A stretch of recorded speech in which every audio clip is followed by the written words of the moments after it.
ছয়টি আলামত থাকলে আপনি বুঝবেন আপনি একজন ভালো মনের মানুষ। যদি আপনার মাঝে ছয়টি গুণ থাকে, যে কোনো একটি গুণ ছয়টি গুণের মধ্যে খুঁজে পান, আপনি বুঝে নেবেন যে আল্লাহ আপনাকে একটা ভালো মন দিয়েছে, সহজ সরল মন দিয়েছে। নাম্বার ওয়ান, আপনার মনটা এমন একটা মন যে কাউকে খুশি থাকতে দেখলে আপনার ভেতরে জেলাস ফিল হয় না। কেউ অনেক দূর সামনে এগিয়ে যাচ্ছে, এইটা দেখলে ভেতরে আপনার হিংসা হয় না। কারোর জন্য আপনার মনে কোনো হিংসা নেই, কোনো বিদ্বেষ নেই, কোনো জেলাস ফিল নেই। মানুষকে হ্যাপি দেখতেই আপনার ভালো লাগে। কেউ যখন খুশিতে হাসে আপনার মনটা ভরে যায়, কেউ কষ্টে থাকলে আপনি আঘাত পান, কিন্তু কারো খুশি দেখে আপনার মনে জেলাস ফিল হয় না। এটাই হচ্ছে প্রমাণ আপনার মনটা একটা ভালো মন। আল্লাহ আপনাকে একটা সুন্দর মন দিয়েছে, যেই মনে কারোর জন্য কোনো হিংসা নেই। আর যেই মনে কারোর জন্য হিংসা নেই, সেটাই তো পবিত্র এবং স্বচ্ছ হৃদয়, যুবক ভাই, আছে কিনা বলেন? আর যেই মনে হিংসা থাকে, যে মনে মানুষের জন্য জেলাস ফিল থাকে, এটা কখনো পিওর হার্ট হতে পারে না। তাহলে আপনার মনে যদি কারোর জন্য হিংসা কাজ না করে, your heart is pure heart and be grateful for it. আল্লাহ যে আপনাকে এত সুন্দর মন দিয়েছে, আল্লাহর কাছে অলওয়েজ শুকরিয়া দান, আলহামদুলিল্লাহ পড়তেই থাকবেন। নাম্বার টু, আপনি কি সত্যি পিওর হার্টের মানুষ কিনা? যদি আপনি সত্যি একজন ভালো মনের মানুষ হন, যত কষ্ট আসুক, যত আঘাত আসুক, আপনার মুখে অলওয়েজ একটা মুচকি হাসি লেগেই থাকে। যদি সমস্ত বিপদে আপনার মুখে একটা মুচকি হাসি থাকে, কষ্ট পেলেও আপনি হাসতে পারেন, প্রিয় জিনিসটা হারিয়ে গেলেও মুখে আপনি মুচকি হাসি রাখতে পারেন, যদি জীবনের সবচেয়ে কষ্টের মুহূর্তেও আপনি মুচকি হাসি রেখে আলহামদুলিল্লাহ পড়তে পারেন, মাথায় রাখবেন আল্লাহ আপনাকে একটা সুন্দর মন দিয়েছে। একটা সহজ সরল মন যদি থাকে মানুষের, তখনই মানুষ সব কষ্টে মুচকি হাসি রাখতে পারে। আর যে হৃদয়টা কষ্টের মাঝেও আল্লাহকে স্মরণ করতে পারে, মুখে মুখে মুচকি হাসি রাখতে পারে, এর চাইতে স্বচ্ছ হৃদয় তো আর কারো হৃদয় হতে পারে না, ঠিক কিনা বলেন প্রিয় ভাইরা? তো আপনি যদি কষ্টে দুঃখে মুখে মুচকি হাসি রাখতে পারেন, then your heart is pure heart. 3 number, যদি মানুষকে বিপদে দেখে আপনার খুব কষ্ট হয় এবং আপনার মন প্রচণ্ডভাবে চায় যে মানুষটার পাশে আমি দাঁড়াতে পারি কেমন করে, এই মানুষটাকে আমি সাহায্য করতে পারি কেমন করে, আপনি আপনার সর্বোচ্চটা দিয়ে ট্রাই করেন তার পাশে দাঁড়াবার জন্য।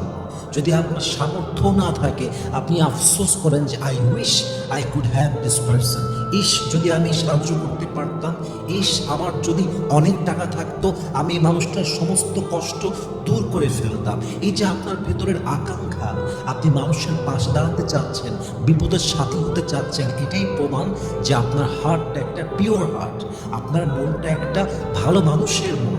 ভালো মানুষের মনটাই মানুষকে বিপদে দেখলে সহ্য করতে পারে না। আসলে মানুষ তো সেরা মানুষ সে মানুষই যে মানুষ অন্য মানুষের বিপদে দাঁড়াতে একটা মুহূর্ত দ্বিধাবোধ করে না, ধর্ম দেখে না, বর্ণ দেখে না, জাস্ট বিপদে দেখলে পাশে যে দাঁড়ায় সেই তো আসল মানবতার ফেরিওয়ালা, ঠিক কিনা বলেন? তো আপনার মন যদি মানুষকে বিপদে দেখলে অস্থির হয়ে যায়, সাহায্য করার জন্য উদ্বিগ্ন হয়ে যায়, আপনার মনটা একটা ভালো মন, আল্লাহ আপনাকে স্বচ্ছ একটা পরিষ্কার মন দিয়েছে। 4 নাম্বার, যদি আপনার মনে প্রাণীদের জন্য অনেক ভালোবাসা হয়, যদি আপনি বিড়ালকে ভালোবাসেন, বিড়ালের প্রতি আপনার খুব মায়া কাজ করে, ভালোবাসা কাজ করে, বিড়ালকে খাবার দিতে আপনার ভালো লাগে, পুষতে ভালো লাগে, সেবা করতে ভালো লাগে, আপনি একজন ভালো মনের মানুষ।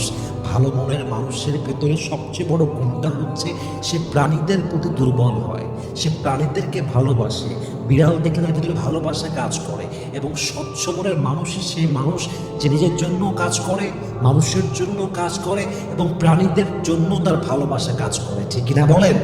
তো আপনার যদি প্রাণীদের প্রতি ভালোবাসা থাকে, আপনি একজন ভালো মনের মানুষ। ভালো মনের মানুষের ভেতরেই প্রাণীদের জন্য ভালোবাসা কাজ করে, যার মনটা স্বচ্ছ, পরিষ্কার, পিওর হার্ট। 5 নাম্বার, আপনি কখনো কাউকে ইচ্ছাকৃত আঘাত করতে চান না, বরং কেউ যদি আপনাকে আঘাত করে তাকে আপনি সুন্দর করে বিহেভ করেন। ইভেন আপনি যখন কারোর সাথে কথা বলেন সাবধানে বলেন এই হিসেবে যে আমার কোনো কথায় যেন সে কষ্ট না পেয়ে যায়। যে আপনাকে কষ্ট দিয়েছে তাকে কিছু বললে সে কষ্ট পেয়ে যায় কিনা তাতেও আপনি চিন্তা করেন। কেউ আপনার সঙ্গে বেইমানি করেছে, তার সঙ্গে কথা আপনি এমনভাবে বলেন যেন তার মনটা ভেঙে না যায়, যেন সে কষ্ট না পায়। আপনি মানুষকে আঘাত করতে চান না, কারো মন আপনি ভাঙতে চান না, কারো মন নিয়ে বিশ্বাস নিয়ে আপনি খেলতে চান না। যদি এটা আপনার গুণ হয়, আপনি সত্যি একজন ভালো মনের মানুষ। আল্লাহ আপনাকে একটা সুন্দর স্বচ্ছ হৃদয় দিয়েছে। সুবহানাল্লাহ পড়বেন না আপনারা সবাই? তাহলে আপনি যদি কাউকে ইচ্ছাকৃত আঘাত না করেন, কারোর সাথে খারাপ ব্যবহার না করেন, কেউ কষ্ট পেয়ে যাবে কিনা এই ভয় থাকেন, আপনি সত্যি একজন ভালো মনের মানুষ।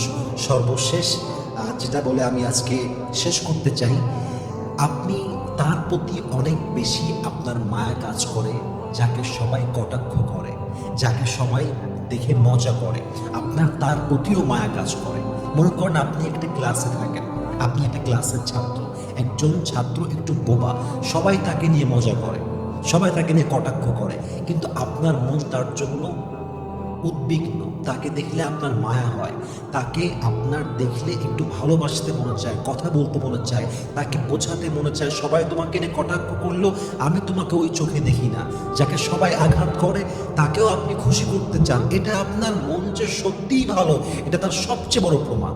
ইভেন আমাদের ক্লাসে আমরা দেখেছি মাঝে মাঝে আমরা অনেকজনকে নিয়ে মজা করতাম, কিন্তু আমাদের ক্লাসে এমনও কিছু মানুষ ছিল যারা সবাই মিলে ওর সঙ্গে মজা করছে, কিন্তু একটা মানুষ যে তার সঙ্গে ভালো ব্যবহার করছে, তাকে মোটিভেট করছে, তার সঙ্গে বন্ধুত্বের হাত বাড়াচ্ছে। এটাই হচ্ছে মনুষ্যত্বের পরিচয়, এটাই ভালো মানুষের পরিচয়, এটাই মানবতার পরিচয়। সবাই তাকে গালি দিচ্ছে, আপনি দিয়ে কি করবেন? সবাই তাকে কটাক্ষ করছে, আপনি করলে ওদের মাঝে আর আপনার মাঝে পার্থক্য কোথায়? যদি আপনি ভালো মনের মানুষ হন, যাকে নিয়ে সবাই মজা করছে আপনি তাকে ভালোবাসবেন, যাকে সবাই অসম্মান করছে তাকে আপনি সম্মান করবেন, যার কাছ থেকে মানুষ দূরে যাচ্ছে তার সঙ্গে আপনি বন্ধুত্ব করবেন। আপনার মানবতার হাত হবে বিশাল বড়, সবার জন্য আপনার মন থাকবে ওপেন হার্ট, আপনি সবাইকে ভালোবাসতে পারবেন। এটাই তো একটা ভালো মানুষের পরিচয়, এটাই তো একটা ভালো মনের পরিচয়। আল্লাহ আমাদের সবাইকে ভালো মন রাখার তৌফিক দান করুন। আমিন।